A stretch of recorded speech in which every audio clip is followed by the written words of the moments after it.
চিংড়ি মাছের ভিতর কড়া তাই ঢালিছি ঘি, আর নিজের হাতে ভাগ ছেড়েছি ভাবলে হবে কি।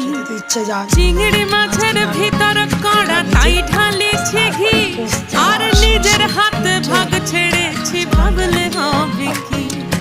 চালুর চুলা লম্বা কোচা খুলি খুলি যায়, দেখি সামের বিবেচনা কার ঘরে। বাঙালি সব থেকে প্রিয় খাবার ইলিশ মাছ। যদি পাতে একবার পড়ে যায় তাহলে পুরো ভাতের যতটা ভাত থাকবে না থাকবে সবই বাঙালিরা খেয়ে নেবে। কালো জলে কুচলা তলে ডুবলো সনাতন, আজ সারা